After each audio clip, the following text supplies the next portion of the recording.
Eu acho assim, o sistema é presidencialista, o Lula 3, ele é o presidente, ele é um ministro da Fazenda e ele é um monte de coisa.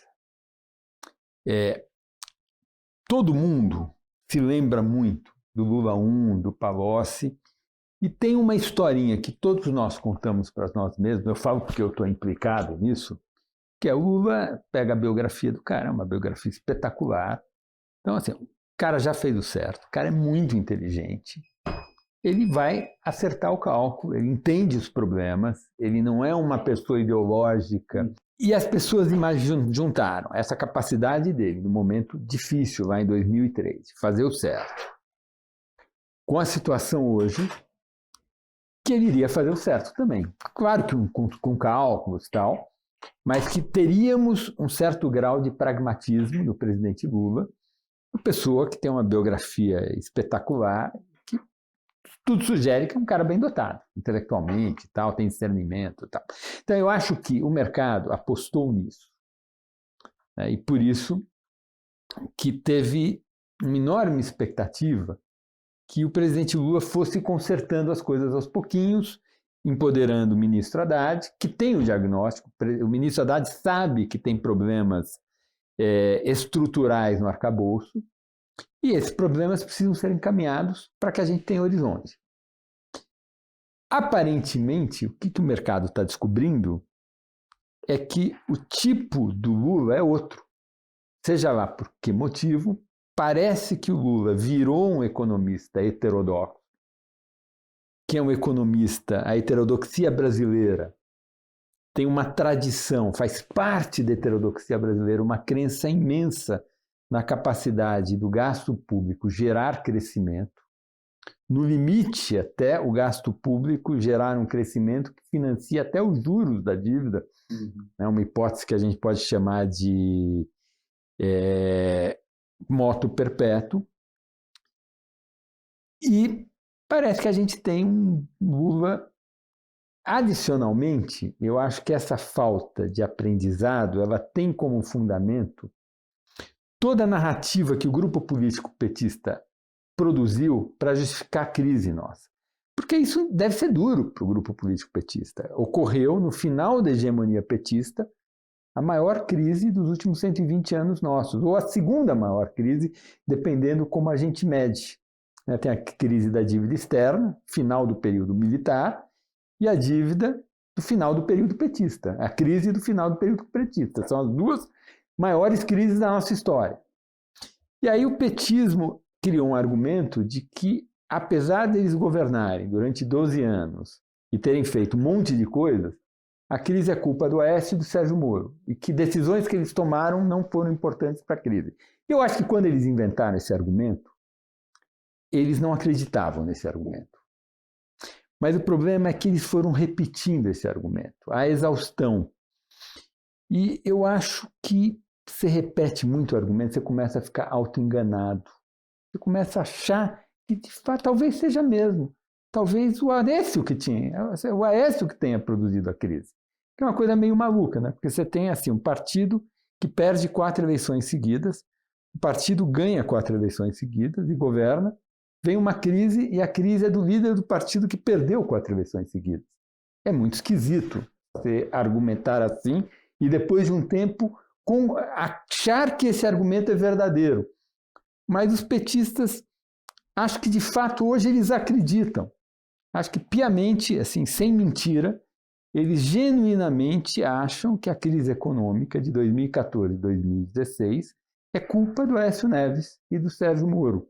O Sérgio Moro, em função de um estudo com problemas técnicos gravíssimos, a gente pode até elaborar depois, um estudo que até em princípio é interessante, mas o estudo está tecnicamente equivocado, que faz uma conta de que a queda do investimento da Petrobras, fruto da Operação Lava Jato, teria produzido XYZ de queda de PIB e, portanto, a parcela da crise que não é culpa do Aécio é culpa do Sérgio Moro e eles governaram durante 12 anos e nada do que eles fizeram não tem nenhuma relação com o que aconteceu. Como eles hoje acreditam nisso, a gente pode voltar a repetir o parafiscal, a gente pode voltar a aumentar o déficit público, A gente pode fazer tudo que a gente fez, porque não foi isso que gerou a crise. A gente só tem que tomar cuidado para não ter um Aécio Neves, não ter um Sérgio Moro, que vida que segue, está tudo certo.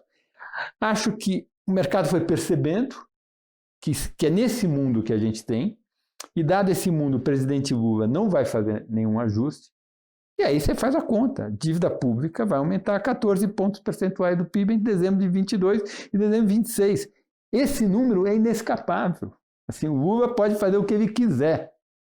Esse número ele não muda.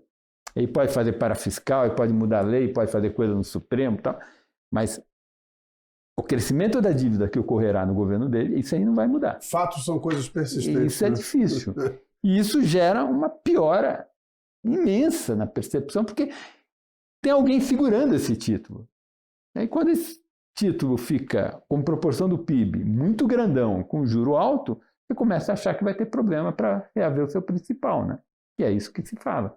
Mas, Salomão, assim, dado o nosso grau de conhecimento, isso aí está sendo antecipado com 2 anos, com muita clareza e com perfeita visibilidade do que vai acontecer se a gente continuar com este quadro até novembro de 2026. Lembremos que a gente está em novembro de 2024 e, como você muito bem colocou, as curvas longas de juros já estão precificando aí acima de 13%, num quadro onde você não vê perspectiva de queda de taxa de juros, ou seja, aquele fenômeno que aconteceu lá no Lula 1, que você também teve uma puxada de juros, e quando foi justamente a partir de meados de 2005, os juros começou a cair, caiu, afrouxou, enfim, veio a reeleição ali do Lula em 2006.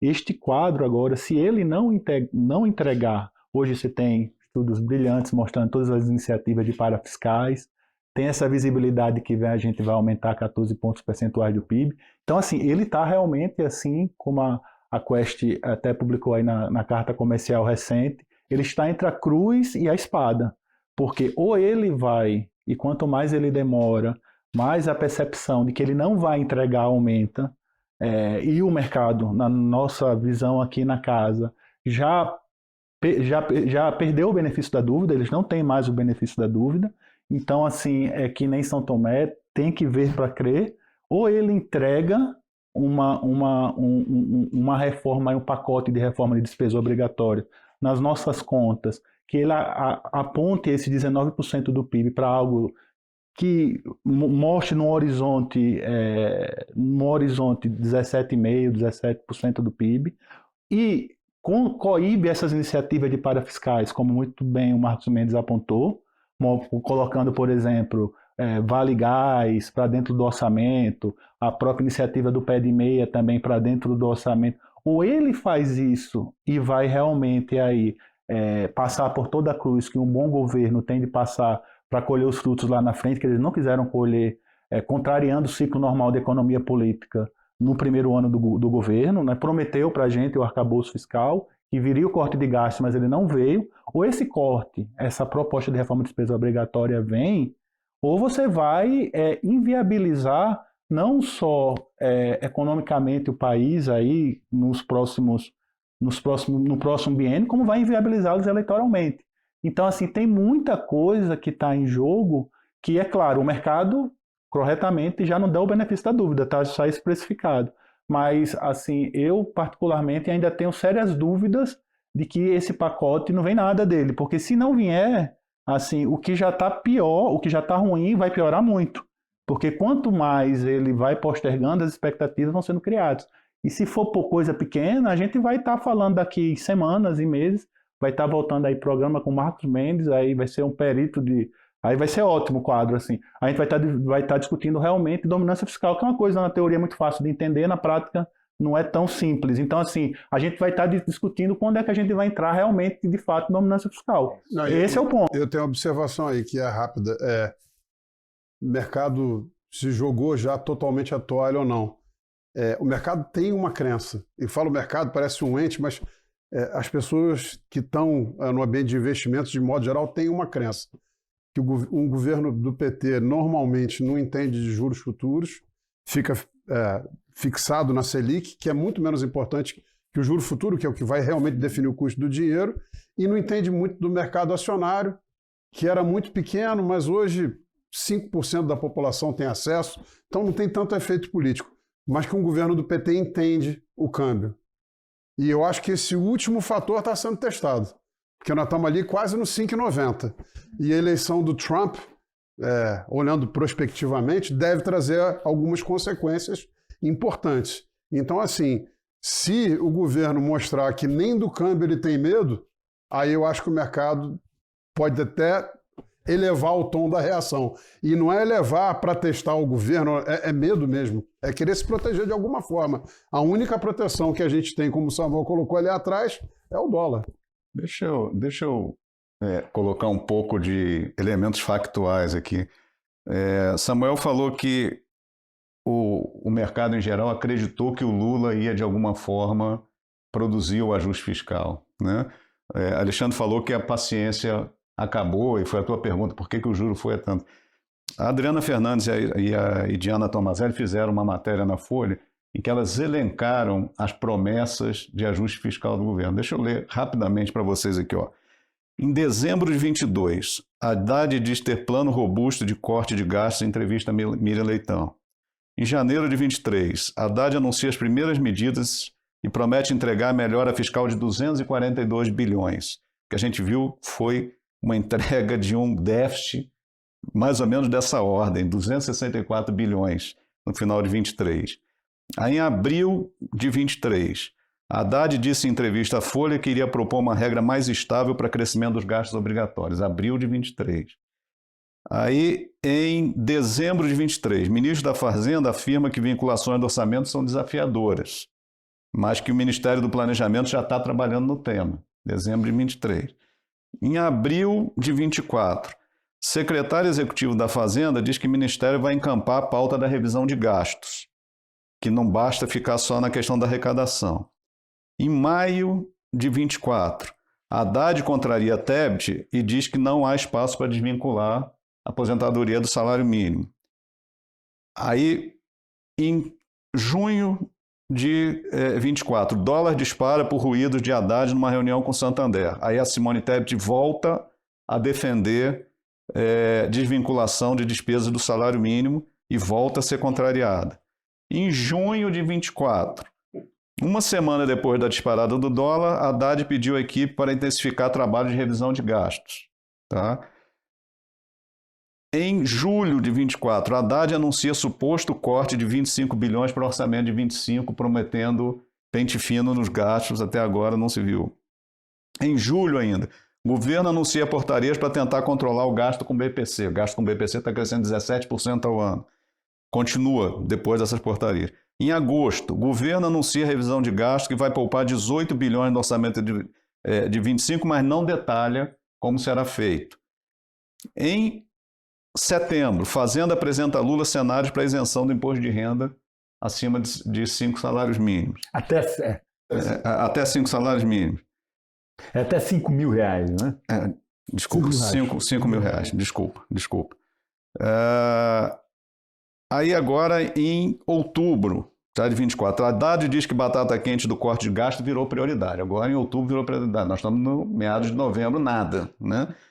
E ainda em outubro, Simone Tebet diz que revisão de gasto será levada a Lula depois do segundo turno das eleições. Foi levado, né? Então, é isso. Acabou a paciência, entendeu?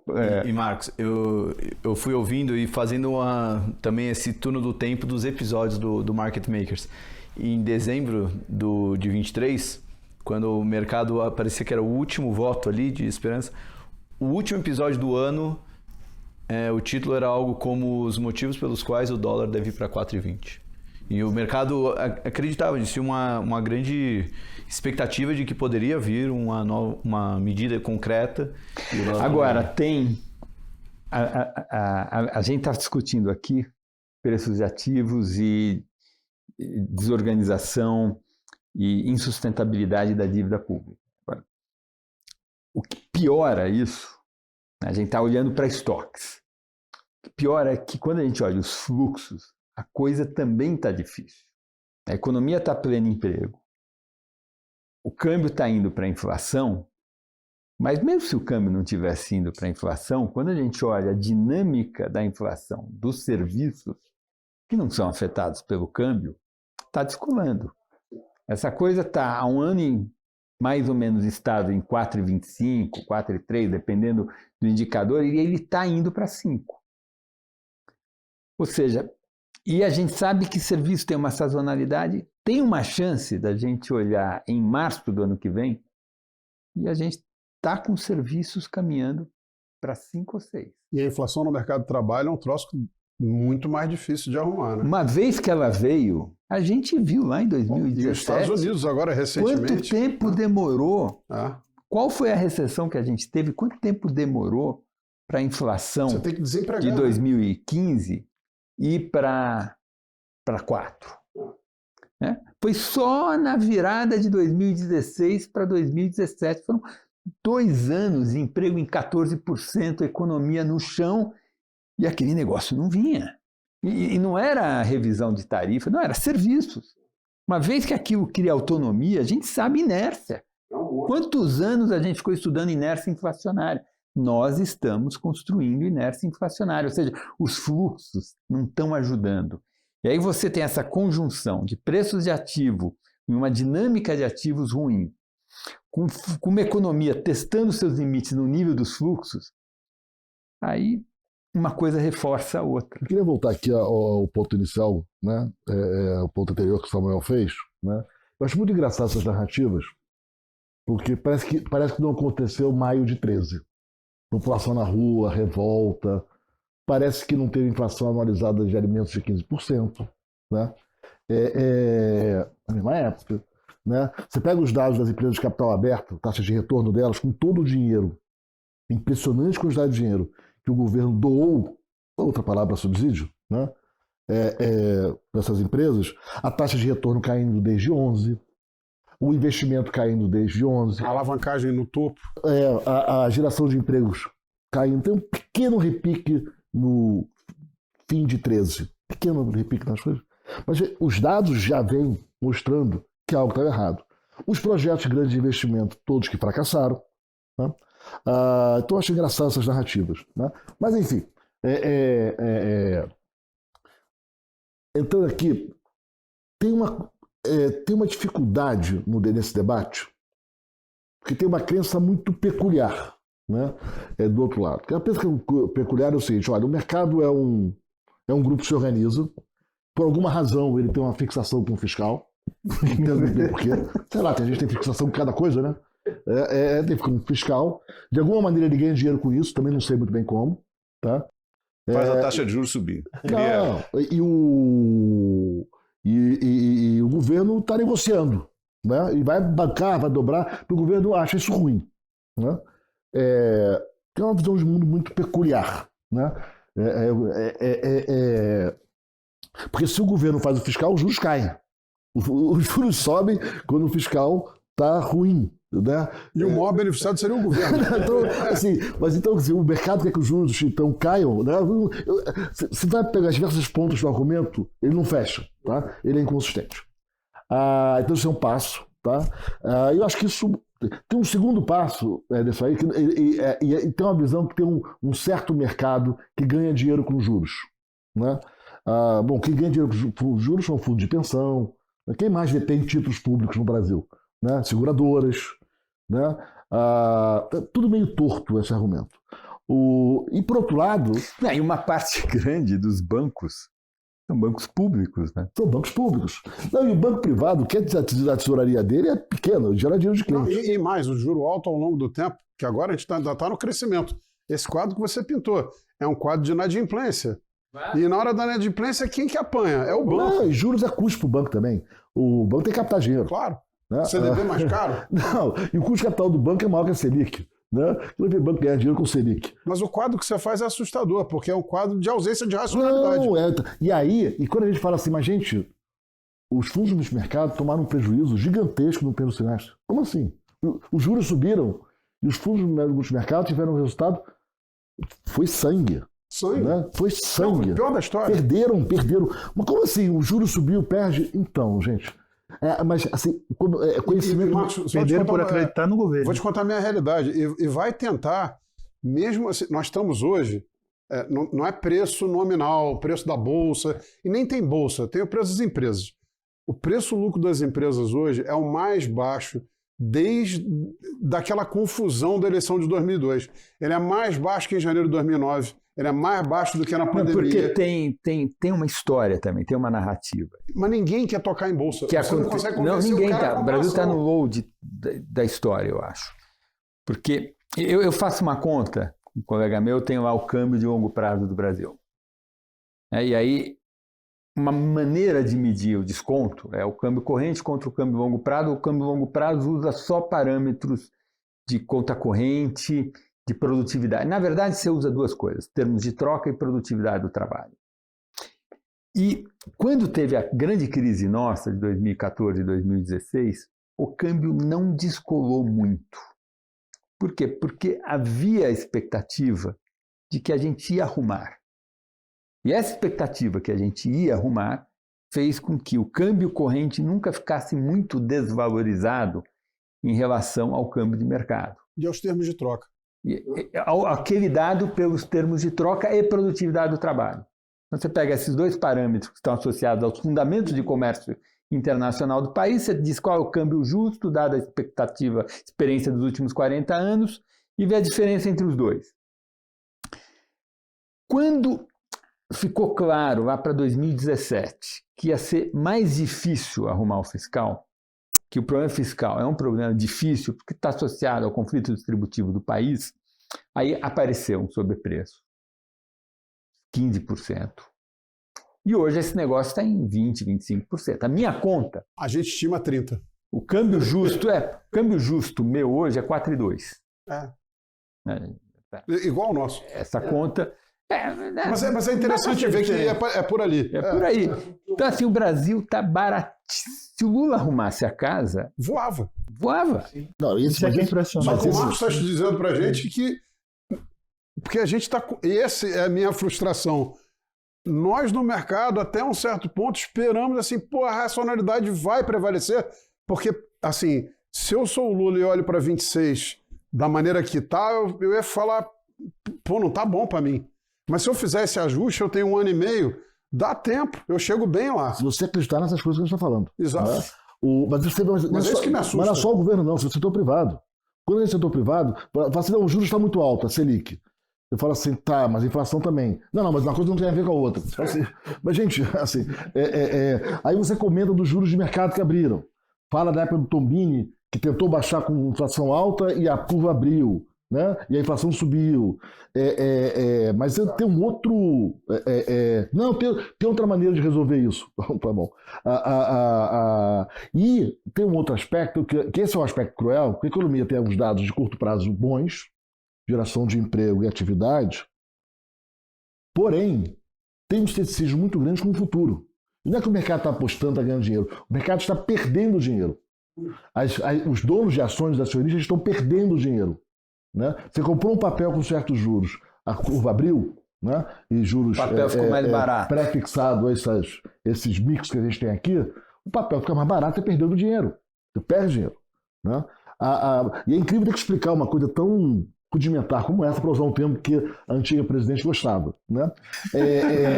Agora, o que acontece aqui? É que as pessoas estão olhando e falando assim, olha, agora está bem, mas e para frente? Tem uma nuvem chegando. Eu não quero comprar empresa, quero comprar menos empresa brasileira, quero comprar menos Brasil. Quero acreditar menos no país. E aí o preço da ação cai, fica baixo, o preço do país cai, que é o câmbio para cima. Né? E o prêmio de risco abre. E o prêmio de risco abre.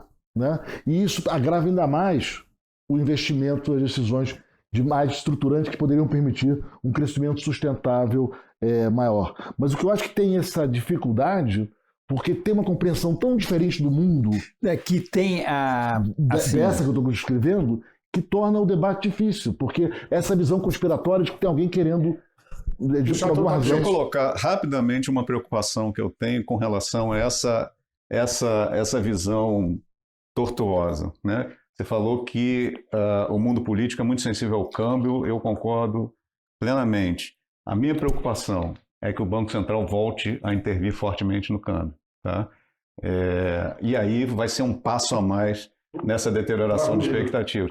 E aí eu chamo a atenção para um fato que a própria imprensa deu pouco destaque com todo esse debate de ajuste fiscal. As primeiras reuniões feitas com o presidente Lula, quem estava presente junto com o ministro Haddad, o Gabriel Galípolo, que não tinha nada que está lá, que ele é o futuro presidente do Banco Central Autônomo, que tem que estar olhando a política fiscal de fora e fazendo a política monetária a partir da política fiscal que ele observa. E não está dentro da mesa de conversa do que vai ser feito e do que deixar de ser feito. Porque senão ele vai ser chamado a ser parte da solução. Tá certo? Vou dar um exemplo aqui, rapidamente. Eu trabalhava no Banco Central, quando o Banco Central fazia a parte burocrática de autorização de operação de estados e municípios. Fazia a parte burocrática. O simples fato do Banco Central sentar à mesa quando se discutia a renegociação de dívida de estados e municípios, fazia o Banco Central sair de lá com o compromisso de trocar títulos, de dar título do Banco Central para estados se endividar. Você bota o Banco Central na mesa de negociação, ele passa a ser parte da solução dos problemas que o cara quer resolver. Então o Gabriel Galípolo não tinha nada que estar naquela reunião. Gostou desse corte, né? Então que tal assistir o episódio completo? Clica aqui e assista ele na íntegra. Ou então você pode clicar aqui e ver mais um corte desse mesmo episódio.